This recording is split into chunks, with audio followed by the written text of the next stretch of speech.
Got some leftover satin fabric on hand? Then let's make a fancy hairband. Cut 1.5-inch square pieces. I got about 14 to 15 there. Shape it to look like a rose petal. And then bang, there we have already.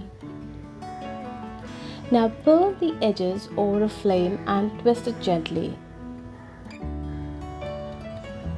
Give a fan fold on the pointed end and burn it lightly. Quickly press it down. This will give some definition to the petal. Neat. Let's put it together by sewing it.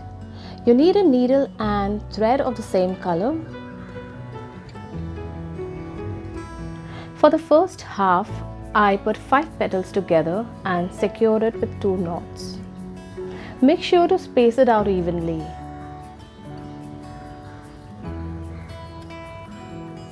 Once you have tied it, cup it all around. The remaining petals, I tie them together for the second half of the flower. Make sure you don't sew these petals on the second half too close to each other. Spread it out and secure it with a knot.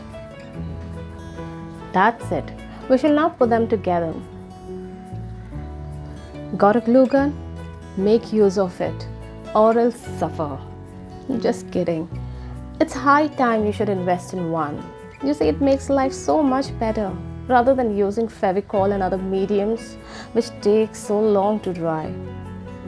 Alrighty, I added few pearl balls in the center for that extra jazz. Now here I lost an entire clip which showed how to make the calyx and leaves. Well, if you want to know how to, then you can drop me a comment. Anyways, that's 1/2 inch broad plastic hairband covered in satin ribbon. Glue everything as shown and cover it with a felt fabric. That's about it. Pretty, ain't it? Oh yes, that's my darling Scarlett. She loves the camera and hates school. That's all for now. Stay connected for more creative content. Please subscribe and share to show your support.